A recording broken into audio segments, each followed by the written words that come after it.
welcome to the Game of Gymnastics podcast. Thank you for coming on. Thank you. Got a guest today who, I've known for a little bit, competed against you, competed with you. Have you been on like a GB squad? I swear I've seen you there. Yeah.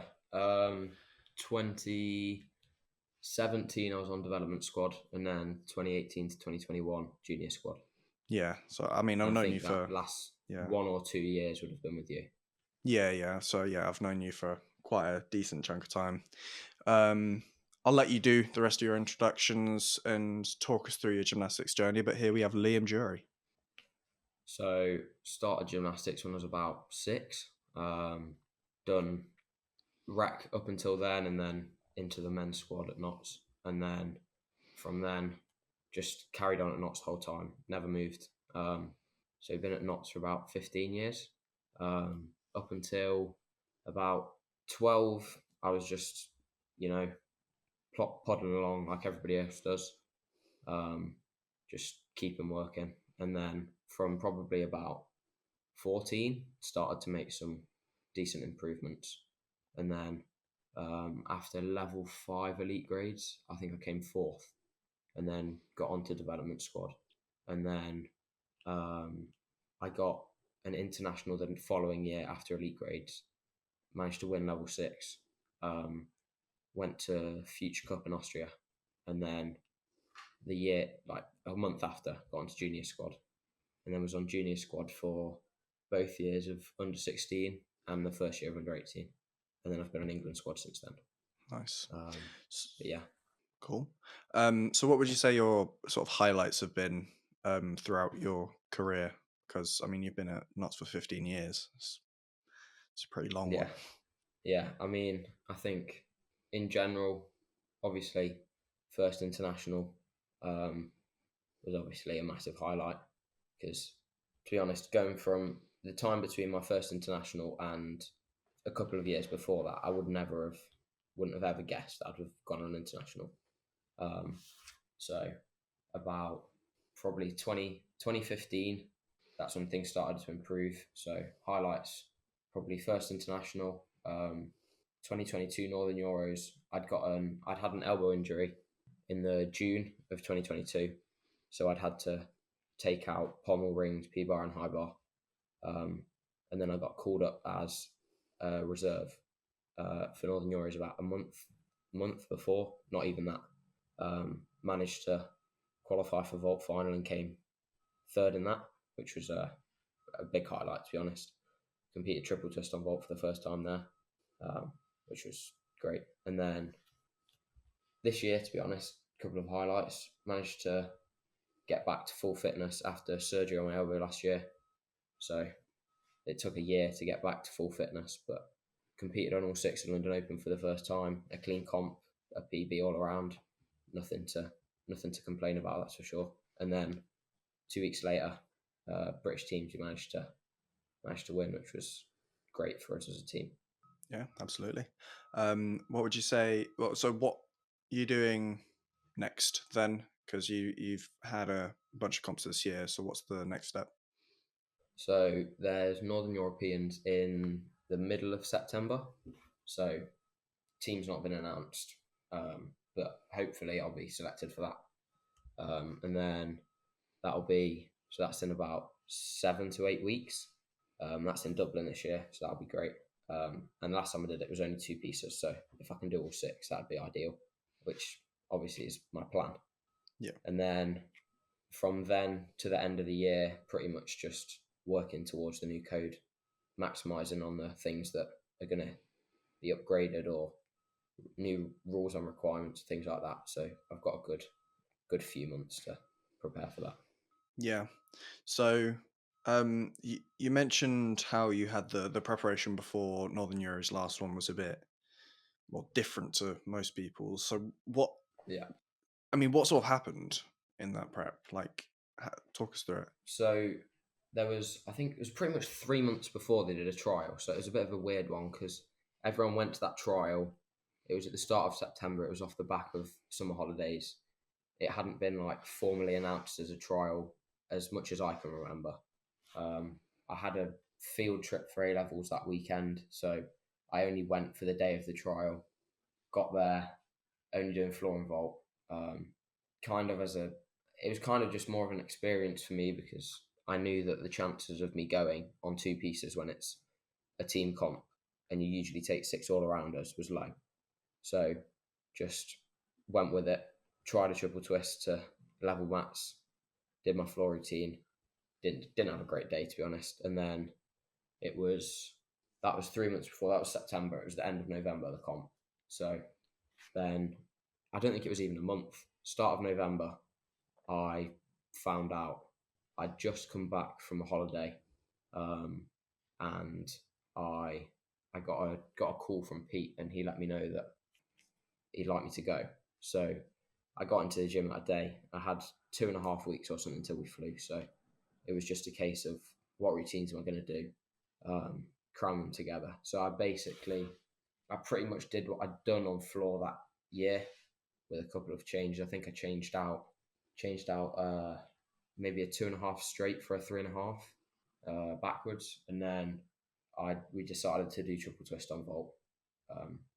I'd done it a few weeks prior at a little friendly comp in Newcastle, so I'd competed it, but not in a proper environment. So did that in straight cas.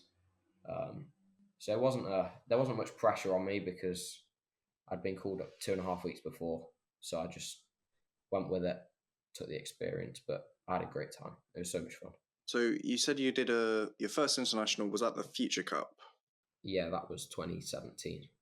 Yeah, and how many have you been on since? Yeah, 2017. Yeah, so I did how many been on since? Future Cup 2017, Yep. Future Cup again 2019, Yep. and then I did. Obviously, with COVID, there was then nothing. Yeah. So I didn't not done any more for GB, and then I did in 2022 in about May. It was pretty much straight after British, and it was quite a similar situation to be honest. They decided the team straight after British, and the comp was 2 weeks later. So that was the Swiss. It was with the Rheintel Cup, I think, in Switzerland. It was 2 weeks after the British, and they chose the team then because everyone was fit anyway. So on the Monday, everybody got a call, and I'd come home from the British 2022 and felt a bit rough that Monday morning, but it could have been it's been a comp. There's no real surprise. Yeah. But I did a COVID test and I got COVID, so I was then out of the gym for that week and basically trained the week of the comp and competed. So I did that comp and then Northern Euros, and then not done anything since then, just injury and stuff like that. Fair enough. I was going to ask if your preparations for comp have been different for internationals with England and internationals with Great Britain, but I've also now realised that they've been basically compromised both times you've done it for England. Yeah, so I mean the England one, both of those England comps, I think I took all the pressure off because of the situation. I spoke with people before that one in Switzerland, and I just said, I'm happy to go. I'll get in the gym. I feel ready. And I wasn't like completely run down with COVID. It was just you can't train because you've got it. So I managed to have a clean comp in Switzerland and won the all around there, which was quite a surprise to be honest, based on the week I'd had before. But I think for both, obviously the complete removal of pressure and just taking it as it came was probably what helped a lot. Yeah. And you said you didn't do very well in the British. What do you think it's because you put pressure on yourself, or is it something else? Yeah, I mean, I think that we had a big run of comps in 2022. It was English, then British, then I had that international, and then London Open, and then British teams, and it was all just like a massive run. So got to British teams, and I was as fit as I have been. I was pretty much happy to just do cold routines and everything, like quick warm up, and I'd be ready to go. But British, it didn't go too bad. I can't remember exactly, but I think got a couple of finals, a couple of medals. It was under 18. I think bronze on vault and high bar. Yeah, that rings a bell. But obviously, because I was on the same finals as you. Yeah, I had rings final as well. I think. Yeah. Oh yeah, you were on high bar and vault with me as well. Yeah, I did rings as well. I think I did the exact same ones as you. Yeah. Because I mean, vault, I got silver that time. Yeah. I mean, it was just a double twist and straight calves, but I just did clean. And you didn't have your triple Yeah. twist back then. That's pretty much what everyone did. Um, yeah, and then like except for Felix, who did 2.5, Yeah. and then Yeah. rings I was like fourth, I think, and then high bar, I think I was like fifth with a fall or something.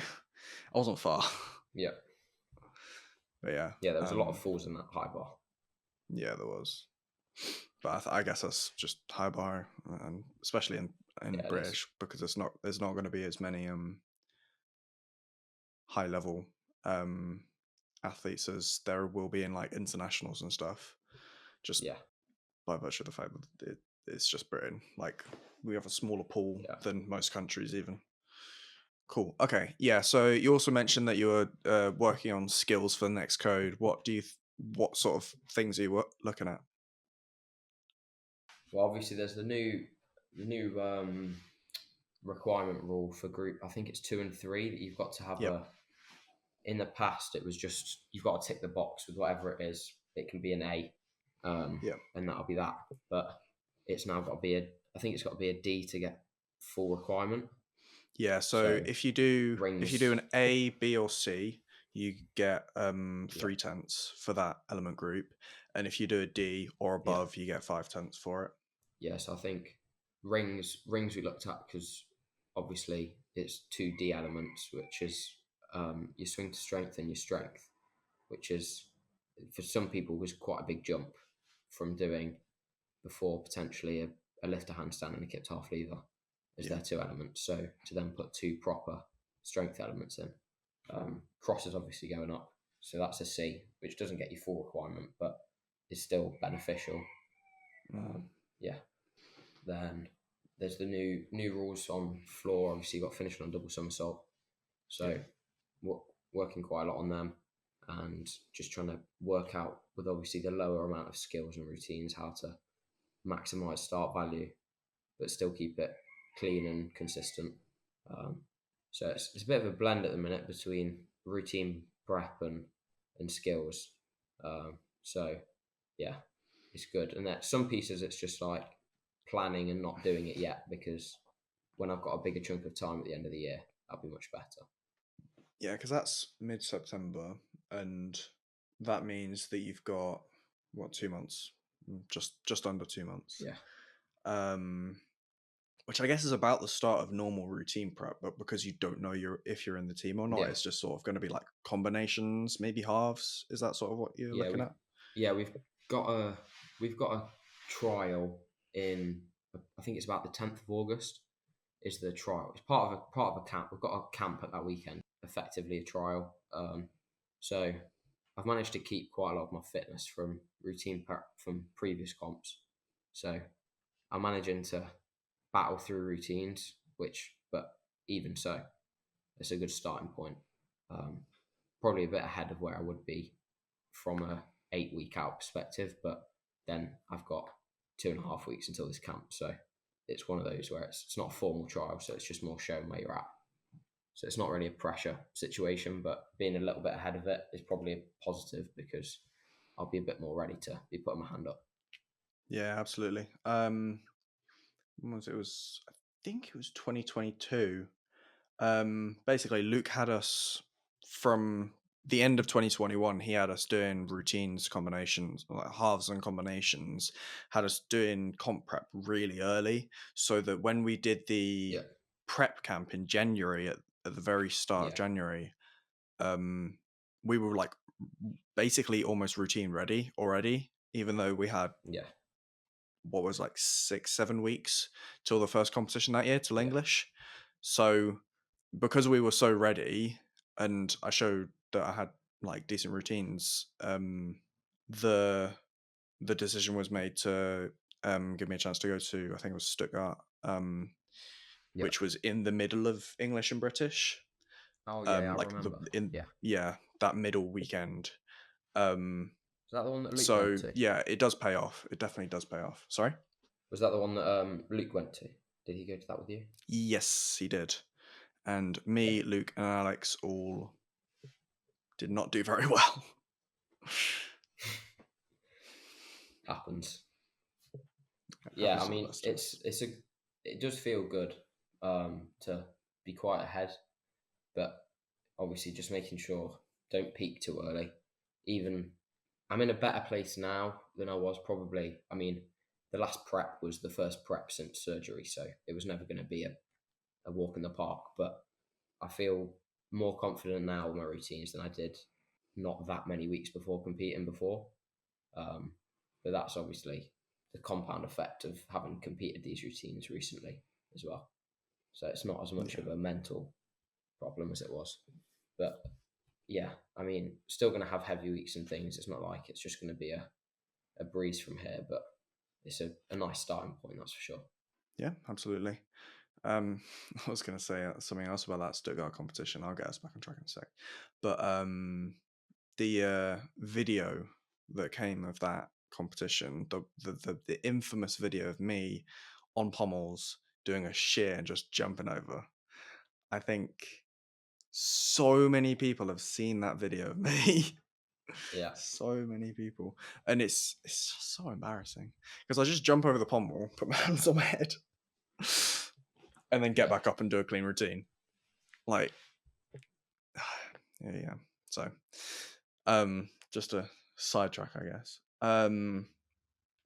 But yeah, I think working earlier is quite useful, especially because I mean I was talking to Sam Oldham about this actually. He was talking about how the guys for the Olympics they need to be like fit enough to peak for the actual Olympics and yeah, all of the competitions in that. But they also need to be able to be fit enough to do all the trials as well. So and be able yeah. to It's actually like get being into the fit enough team. but not perfect. Yeah, Yeah, it's like sort of choosing your moments because you only get a yeah, couple opportunities throughout the year, really. yeah, Yeah, so yeah. it's finding. I spoke to Yeah, Hamish about it before the last comps about the fact that I think it was a couple of weeks before my elbow had flared up a little bit. It was quite sore, so I'd not managed to do. I'd not managed to have a control in the way I'd have wanted to. I managed to get through things, but it was just a bit rocky. But he said to me something about not peaking too early, and you don't need to be. This week isn't the week that you need to be peak, which resonated quite well with me. when you're training, yes, it's important to get through routines, but it's not competition, so you don't need to be beating No, yourself up about it. You don't win the warm up. You don't win the preparation. You win the competition. exactly.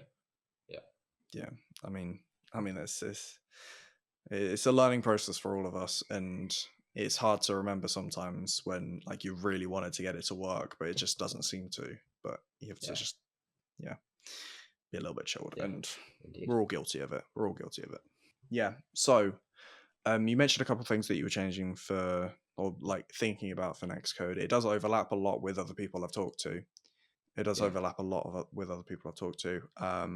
Like the double somersaults finish on floor, the group 2 and 3, especially on rings, needing to be a D element. Because like other stuff like high bar, it's D release, which is anything above straight Kachev, Kovac, Gingen X code yeah, even would do it. And then in bar or Adler, so a squat half, squat full, yeah, that's actually pretty much it. But um, yeah, so there are like clear options, and a lot of people already do them. And most people will be aiming for a D or higher, or even higher than like E and stuff release already, and maximizing that is useful. But if you're not strong on rings, it is quite hard to oh yeah, get sort of that definitely. strength just happen because it's like a backup to straight planche and a Maltese, sort of that level of Yeah, difficulty. So it's quite hard. So what sort of things are you indeed. doing to well with all of them really? So group 2 and 3 on floor it's quite easy because it's double back somersault and double front somersault. So anything Yeah, above a double back full or just a normal double front would be enough. Pommels is group 2 and 3 is circle elements and travel elements. So I mean that's not So hard. It's yeah, anything above a D flop or D Russian or something, and then and a travel. a Magyar Pretty sure Shabada the would do travel. enough. Would be enough. Yeah, Yeah, it's not difficult to get that. Rings discussed. Vault doesn't count. Doesn't matter.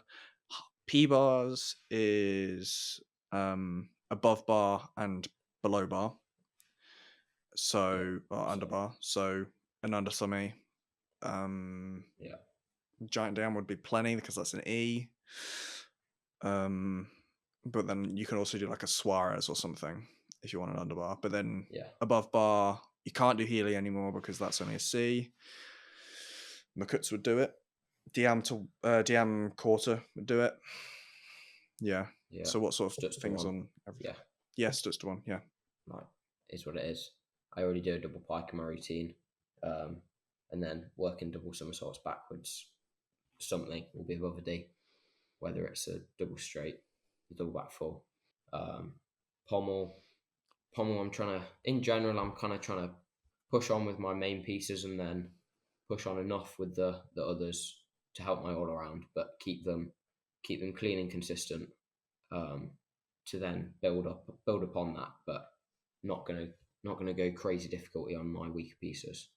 So pommel, yeah, Magyar Shavado, like you said, and then get a flop in there, because pommel routine at the minute is pretty basic, but keeping it consistent and then adding a flop in, and then yeah, that'll that'll get me all the requirement. Rings, Yep. pretty much what you said. Back up straight planche and a Maltese, um, is probably the direction. I mean, there's obviously Azarians that count as strength as well, so something to look at, but probably planche. I'm relatively natural at getting planche, so I think that'll be a good direction for me. And then, Mm-hmm. yeah, obviously, like you said, vault. Vault doesn't count. P bar, I've already got under semi and under semi half in my routine, so that's that box six. And then it'll probably be Makutz or a Billy Zurchev on P bars to get that D above bar requirement. Um, but I've not done too much work on them. Planning on pushing on with that quite a lot after competition. And then high bar, like you said, squat half. And then my shoulder's been playing up a little bit, so we'll see about releases. But even if I get that 0.3 requirement by just doing a straddle catch F, then Yeah. Sometimes you just got to so yeah, take the hit, yeah, I guess, as it were. yeah, Because I mean, there's a 3/10 difference between a C and a D. Which yeah, can be quite significant. But if you're going to lose that by doing the D, then there's no point. yeah, It's sort of like no, this code doing a dismount. D would be a 5/10, and then C would be 3/10. yeah, So yeah, like it's like doing a double back versus a double pike off P bars. This code. yeah, So this code, it's 3/10 difference between the two. But if you're gonna take a 3/10 step every single time on the double pike, if not more, and then you get to stick the double yeah, back every time, you're gonna go with a stick. yeah, And especially especially with a next stick code bonus because because yeah, that's the still stick in bonus. play. Yeah, I was gonna say. Sorry. Yeah, no, that was what I was saying. Yeah, Yeah.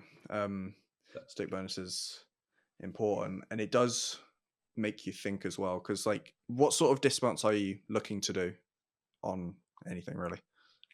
I mean, floor probably floor will be backwards, whether it'll be like I said, double straight or double back full, or I mean, double pikes a D as well. That's another Um, option. I'm not sure if you need sort of two. So I'm not sure if you need a D in the routine as well as another one as a dismount. I'm not Yeah, sure if it counts towards the I I don't think actually know how that works. I don't think they've clarified. I th- someone mentioned me to the other day about the fact that in the past it wouldn't count as both, but it maybe would this cap code. But I'm Yeah, not it's 100%. it's weird Still trying to get because my head around floor a bit. yeah, because this code, like the groups have changed on floor. So group one will stay the same as non-acrobatic elements, but then group two, I think it used to be backwards then forwards, or forwards then backwards. I'm not 100% sure. It doesn't really make a difference. And then 4, sorry, used to be dismounts, but dismounts was Yeah. under one of 2 or 3. But now Okay. it's group 2 is double backs, group 3 is somersaults, double somersaults, and then group 4 is single somersaults with twists. Okay. So it's no longer dismounts. So Yeah. I don't actually know how it works, because you need Yeah. at So least you need a 2 or 3 to be the dismount, but I don't know if it counts towards the rest of the routine, I know what you mean. like Yeah. the other element requirement, basically. And then pommel just an e handstand dismount. And then rings probably work double straight full. I mean, it's 2/10 down on a double double, but with the potential to then do double double straight, that's probably the direction I'll go for now. Vault, obviously no dismount. P bars, stick with the double pike backwards for now. Once I've got spoke to Josh about things in my P-bar routine, just stuff like the importance of some. Obviously, I don't want to put too many skills in my routine at once, so making sure I've got the correct groups first, and then I'll upgrade elements like dismount and stuff. Um, so prioritizing my cuts or Billy Zerchev over my dismount for now, but down the line probably head forwards dismounts. So whether that's double front half, double pike, just because obviously that double dismount requirement is very beneficial. Yeah, yeah, because And you then got to high think bar, about. Oh, you go. it's fine. I'll say after. And then Yeah, high yeah, bar, okay. High bar, I'll probably stick with double straight full for now. Same principle. Pommel and high bar, I'm just gonna, for now anyway, keep a bit more mellow, nice and consistent. Um, try and get my execution as high as I can, and then advance on that in a year, 6 months, whatever that may be. So probably stick with a double straight full for now, and then down the line upgrade to a double double, and then maybe beyond that as well. We'll see. yeah. Because I know a lot of people will be working triple backs as well, because that's an F this code. So actually no, it's an F next code as well. So triple back will be quite popular. I think for some people it will be worth it. It's worth more than a double double straight. So I mean, Yep, it's something to think about, I think. indeed. Yeah. So we haven't really touched on Vault. What are you working on for Vault? Like, is So it just keeping the triple twists, or is it increasing it in some way? And a second Vault. yeah, I mean, I've got triple twist is my main vault at the minute. So I've competed, not actually competed a second vault this year because London Open there wasn't a second vault and British teams obviously only one. So um, moving down the line, handspring double front is the most probably common route to go with, and going to prioritize a second vault for now over increasing the triple twist because I've done 3.5 to mats before, but realistically, other than a couple of tenths maybe in an all around, if I manage to do it cleaner, spending a lot of time improving that isn't going to help me in a final, for example. Keeping the triple twist ticking over and then just trying to work on that second vault, starting with handspring, see how it goes. Yeah. Obviously, like if you're in a final doing a 3.5 and a straight cas, it's cool to be doing 3.5, but Yeah, like you're a lot exactly. better to do a triple twist and then even like just a handspring double front, not even Yeah. a drag. Like it's way more useful. Oh yeah, 100%.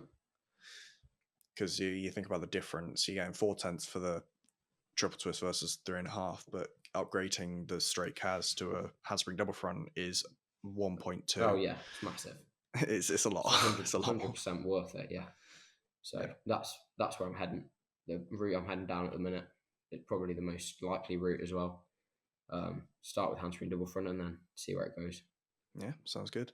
I'm just gonna check that floor thing because Yeah. I haven't seen any sort of clarification on it, and I just realised I haven't even checked.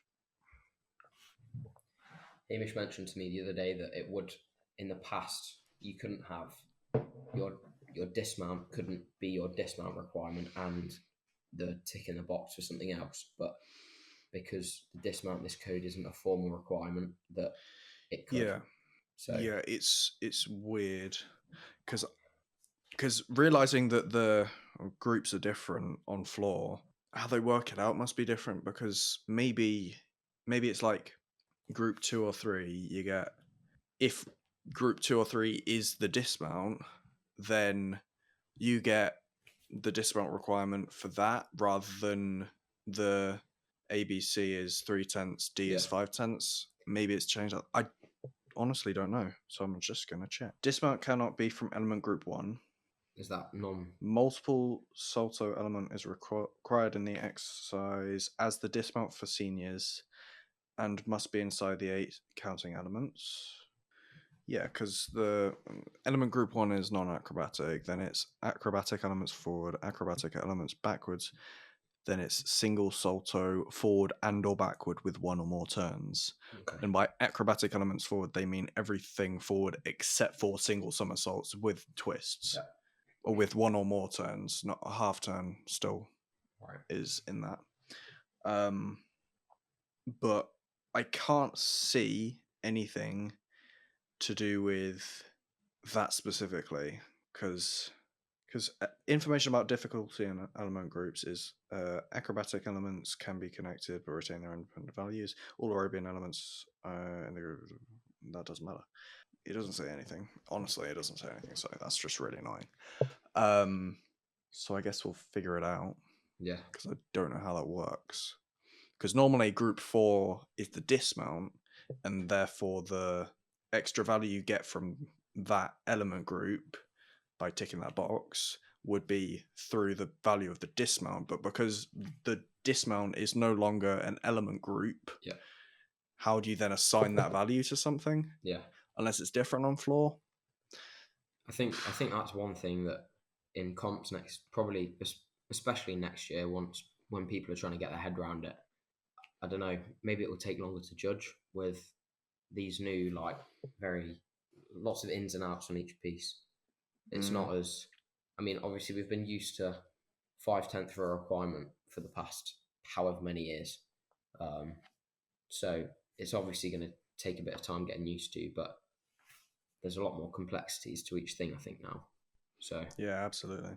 I think potentially might take longer in competition to judge, which Like they've taken out skills, but they've made it harder to sort of come up with routines and stuff. yeah, Like they've made it more complicated with less skills, which I think is quite interesting actually. Like oh yeah, it's definitely an they interesting way of changing things. There's going to be a lot more. There's going to be a lot of changes between last code and this code, but I think there's going to also be a lot of. I feel like because there's only 8 skills, not 10, there's going to be a lot of people doing the same skills. There's not going to be. I think there'll be less variety probably than there has been, just based on. I mean, I was looking through the P bar code the other day, looking through skills of E and above, and yeah, there's only so many yeah, that people are gonna, and you're gonna need E's in your P bar routine to get high difficulty this code. So the amount of people doing the same skill, I think is going to be, it's going to end up with quite similar routines, which will bring everyone closer. yeah, absolutely. On that point of people doing a lot of the same elements, or assuming people will do a lot of the same elements, like, well, with high bar, like the in bar elements, if you're doing a D or above, that's a squat half or a squat full. I can't think of any others. I No, don't know if there is. I'm just I checking mean, now. is Stolder a Belko still? Oh yeah, there is But that. even, but again, that's not going to be that many people. Absolutely. So I think it's going to be. I think, especially from a spectator point of view, you might not notice it as much, but from a gymnast point of view, you're gonna see in each routine everybody doing this specific skill to tick a box. Everyone's gonna have a McCuts, a Diam and a quarter, a Billy Zurchev in their P bar routine. Most people either gotten under some me or something like that in their P-bar anyway. But like we said, with strength on rings, I think there's going to be a lot of similarities between everyone. Hmm. Yeah, for sure. Because yeah, again, there's only so many elements, so many things that hit the element groups now that you need to be hitting. Yeah, a lot of people will be doing the same sort of stuff. Like with above bar on P bars, one bar Healy is one, Yeah, Makuts that's is true. one, because that's also gone down to a D. Makuts, then you've got Diam Quarter, Gatson. Bilizurchev, but other than that, Yeah, I mean straddle front, you've got Gatson, but again, that's a Gatson straddle front, yeah. pretty risky above bar. Yeah, absolutely. And if you're only getting a certain amount for it, Yeah, then I think it's gone up this code. Gatson has. sounds familiar. Yeah. So above bar. Um oh yeah, Gats is an E. I blanked on Yeah, what that it's all skill right. was. So straddle front is a D. You've got straddle front to hang, which is an E. The skill that James does, straddle front to bent arms, which is also an E. Double front to upper arms. Actually, doesn't say the skill name on it. Azika, Yeah, which is straight front fall to upper arm, right? yep, that's right. I was trying to figure out how to describe it then. Then double pike to upper arms Yeah, as well. Then you've got Healy from one, so basically like 1.25 turns on that one. Gatson, is that? Oh no, that's so it says swing up and do a 3/4 turn to oh one yeah, bar, I've one seen that. rail. I'm assuming it's the outside rail, but it doesn't Yeah, so seem to be there's a clear. new. I've never seen anybody do it really, but if you do swing and hop half pirouette handstand, that's a C now. Yeah. Oh right. Um, Yeah. because that Not really isn't. thought about that. I think there's also the rule on P bar now that you have to continue in the same direction, right? Yes, there also is that. So yeah, like with all this sort of stuff, you forget about everything else that's going on because there's so much complexity. There's so much stuff that you And have to think about. I don't know what the deduction is going to be for that, but that could be a I'm assuming quite. it's going to be the same for like swinging down the same way, which would be, well, that's 5/10. But Maybe it'll be that's a 3. crazy deduction to take for Yeah, that is actually. Maybe it won't be that high. because it's not. Well, I mean, obviously, it's not made for spectators, but that's not going to be as noticeable as just doing a swing handstand. Yeah, absolutely. Like aesthetically, there is a big difference between doing a free swing and swinging down the same way you just came because people do that in the routines already. Like people do mukuts into a DM or something like that, and that's a swing up into a swing down. Yeah, I think the pirouette rule could, especially at the super high level of PRs, could make things look really good, make routines flow really nicely. Yeah, because yeah, it is a bit weird. So Jesus. Okay, so that's a Makuts type element. That's different. That's a bit different. That's on D score. It'll be on E score, wouldn't it? I will look it up later. Um, but yeah, with the with the code, you think it's just you look at it and you see all the element values, you see everything you need to see. But like, there's so much stuff that seems so obvious that they need to point out. Yeah. And they have to like cover every possible outcome and everything in the code. So it's it can be quite hard to sort of trudge through. Which is why you sort of need to study it, and it's like it can take a long time. Oh yeah. Like I've been recording these since it was middle of June, I believe. I started recording these like early June, just after British Teams, basically. So I've been recording these for a month and a half, and I still haven't Yeah. learned everything I need to know about it. And that's like the core focus of what this is about. Are you looking forward to this new code? Are you looking forward to trying to? Yeah, I mean, pretty motivated after coming back from injury, back on all six. It's definitely going to be a exciting cycle. Um, see how far I can get. But yeah, I think it's worked quite well. Northern Europeans is usually about November, end of November, which would have left not much time to prepare. But I've got a solid amount of time to get cracking with some things and making sure that everything that I need is getting worked on and consolidated, ready for next year. I've not done British since 2022, so that'll be the first one in 3 years, which will be good experience, that's for sure. So yeah, looking forward to it. It's the same with me actually, because I didn't do 2023, didn't do this year because I broke my ankle. So Yeah, it'll be my first one in 3 years as well. yeah. So yeah, Nice.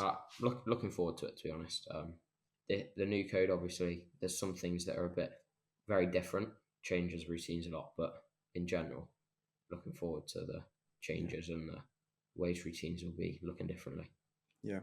What sort of thing do you think about like the because I've had mixed opinions about it. One leg balance on floor. I was going to ask if that was still in the code. It is. I mean, I'm not the maker of the code. I don't make the decisions, but I don't really understand what the reasoning behind it is, if I'm honest. I think the way I'd probably sum it up is there's obviously things in the code that will favor some people, not favor others. Um, there's some group changes, I think, on Vault, or but some people They're changes minor. and yeah, some changes like that. It will benefit some people and not benefit others, or it will make gymnastics look better, more like the pirouette thing on P bars. It'll make routines flow better. I just don't really see the reasoning behind it. I'll be honest. It's not. Uh, I don't really see what we gain. I feel like I feel like it may take away from some routines, but it just seems yeah. a bit strange to me that it's not included in the 8 skills. It's well, from what I've heard anyway, it's the ninth. It's It's added not. on as a ninth skill, and then Yeah. You don't even get credited for it. and it's not a difficulty thing. It's not like somebody does a triple back and somebody does a full twist backwards. It's I don't know. It doesn't seem very. It's not like a non-acrobatic where it can range from an A to a D or an E. I don't know for sure, but I actually don't know the highest, but the highest I've seen is a D. yeah. So it's not like that where it's something that you can work on and gain by putting into your routine. It just seems a bit of a I don't know. I don't really see the point to be honest. Yeah. I mean, I was talking to Andre about it, and he seemed to be all for it. He may have just been playing devil's advocate. I don't know. But he said at the end of a routine, when you're struggling for breath and you're about to do your last tumble, you're only allowed 2 seconds in the corner before you have to start running Yeah, for your last tumble. And he said doing the uh, one leg balance allows you time to rest, yeah, to break before you then do your next tumble. You can take up to like 5 seconds. Well, you can take however long you want, as long as you're not going over the yeah, minute and 10 that you have to do the entire floor routine in. So that was his logic behind it. And I do see that. I do understand it. yeah, But the only thing I think that is if you want to do that, cool, do it. But yeah. Maybe an why make optional it thing. Yeah, why make everyone do it? I don't really like. You'd hate to see at a major competition somebody missing out on a floor medal because they've. I don't know what the deductions are going to be for this, but Mm, somebody could do a floor routine with incredible landings and super high difficulty that they've spent their whole career on, and they fall on an arabesque or don't have their leg high enough at the back, and they get hammered for it. It doesn't seem like it doesn't. I don't know. It doesn't really sit right with me. no, me neither.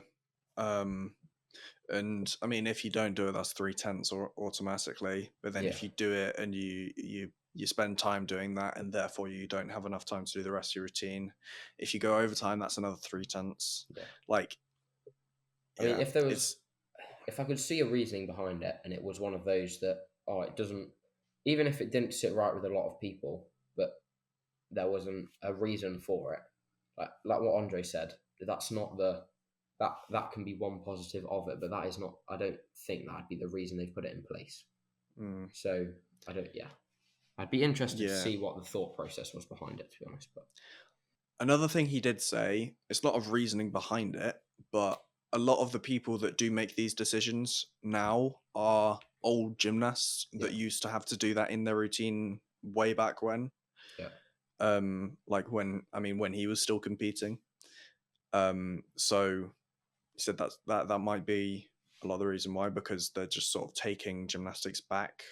yeah, But it's evolved, it's changed. We've got better floors now. We've got better equipment now. We can do bigger yeah, skills because I mean I don't know if we're training more, but we've at least got the better equipment, so we can do the bigger skills. So why would we then need to do one leg balances and all the jumps and stuff that they used to do?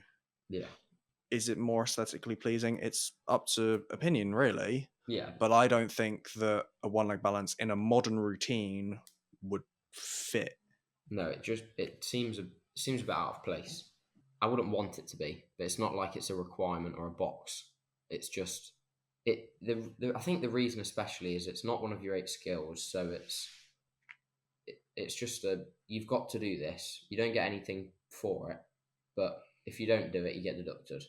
Yeah. It just How seems a I bit. in my head I see it as sort of like a, handstand on rings.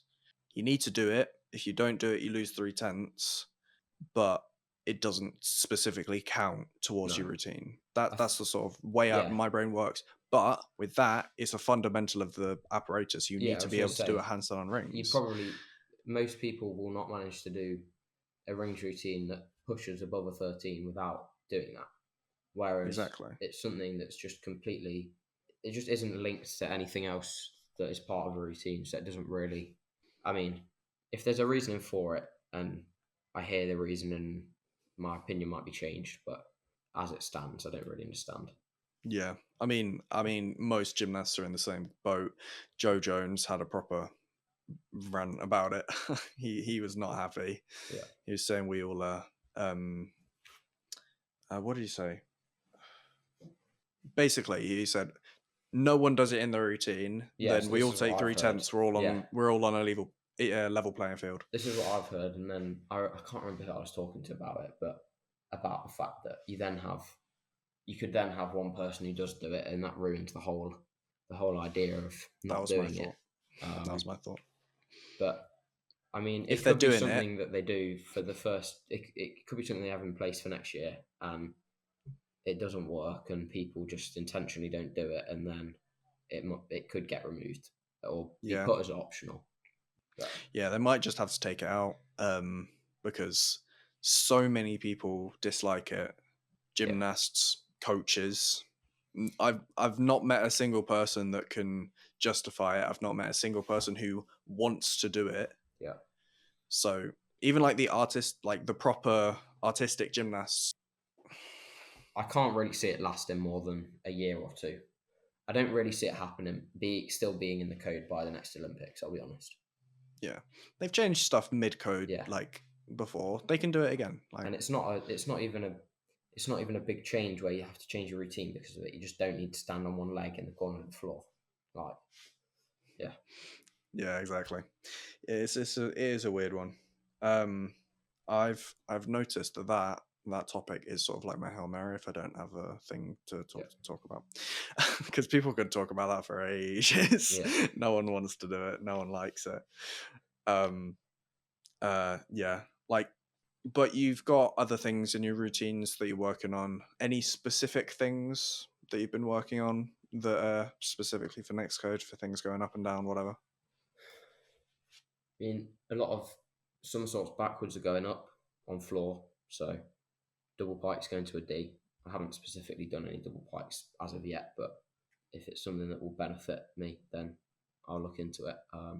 But been working double straights. It's been a bit of a weird one because I've had I had about 4 weeks of, well, it was the first week was getting back into it after a relatively long comp prep, and then it's been 3 4 weeks of new skills, but also keeping my main skills from my routines ticking over, and then now it's a bit, because it's early days in a prep. I like warm up, do a routine, do some skills, or if we've got a second session, go back to a piece, and I can just do skills then. So it's I've not been like full throttle on skills like some people may be in the position to, but yeah, I mean, working on that second vault, trying to tidy up my pommel, get my execution a lot better. Um, Back on releases on high bar with my shoulder, which is positive. Um, so should plan to get that back to as consistent as it was before. Um, just tidying a lot of things up that are, especially especially working on the stuff that I have competed. So, like for example, under semi half did for the first time at London Open, did it at London Open and British teams. Um, I'll compete it again if I go to Northern Euros, and then I'll um, that'll definitely be something in my routine next year. So skills like that, where it's not one where it's I've been doing it for years and it's a click of the fingers, just making sure I consolidate things like that. Um, and even skills that I've done before that I haven't got in a routine. So, I mean, trying some triple twist forwards on track. It's a difficult landing, but just giving it a go. Things like that. Keep them ticking over and just keep my options open for next year. Nice. Yeah. So what's the big goal for you? Like, um, within the next year, years, however long, what's the big goal? Where do you want to get to? I think if I have a good end of this year, a good pre prep in terms of getting all these skills and figuring out my routines to head into next year, pretty consistent, nice solid routines, but improve the difficulty and maximize where I can without compromising on execution, and then try and push on with my better pieces. So, I mean, floor vault, rings, P bar are my better of the six. Um, Push on with them and see how far I can get them. And then if the opportunity presents itself to maybe go to a World Cup to do a vault or something like that, then that'd be perfect. But Yeah. not putting too much pressure on it, trying to keep enjoying it while I'm back and fully fit. But if you ask me what my goal was in the next year or two, it'd probably be that, to get some good individual scores as well as all around under my belt that I could present on an international stage. Be ideal.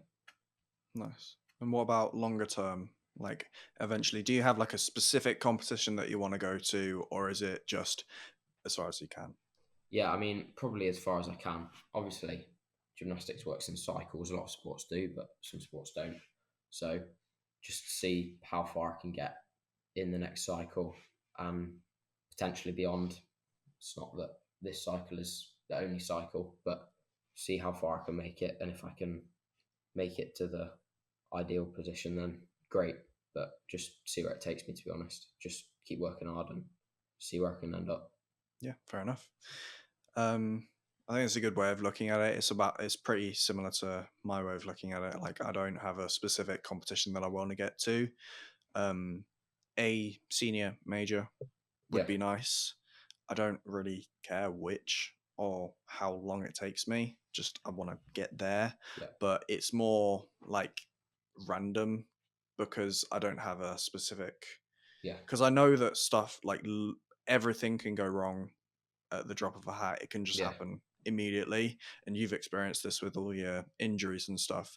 So I think having like one specific goal is it's good because it can spur you on to get where you want to go. But if you don't get it, it can be quite demoralizing. So yeah, I mean, there's two schools of thought for it. And I think, well, if you've got that like generic goal of get as far as you can, get as far as you want to be, I think that is quite good as long as you set like the little goals along the way. Like you've got You want to get to a World Cup by the end of the next 2 years, and I think that's a good goal Yeah. because it's relatively time bounded. You've got within the next year or two. Yeah. It's a little bit uncertain, but you've got some sort of time scale. You've got your steps to get there, but then and it's a good way of getting to where you want to go. I think it's quite good. Yeah. Now, before we finish, because I think that's a good place to stop.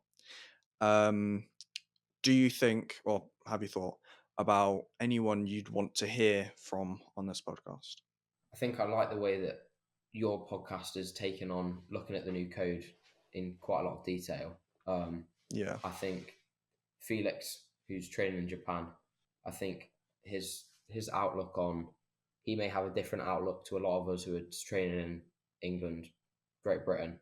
So seeing his outlook on the new code and whether there's anything from that he's gained from a Japanese perspective that would be beneficial to us as well. Things to work on in the new code, things like that. I think that'd be really interesting. Yeah. Thank you. That No would be worries. I think that would be a good interview because I think he's got a unique perspective because he's been training with the Japanese for a year now at least. So I think that's a good because he did British this year as well, didn't Yeah, he? Yeah, it's quite cool. Yeah. All right. Thank you. no worries. Thank you for listening, watching to the Game of Gymnastics podcast. I hope you'll join me in listening to the next one. Thank you for coming on, Liam. No worries. And I will see you in the next one. Peace.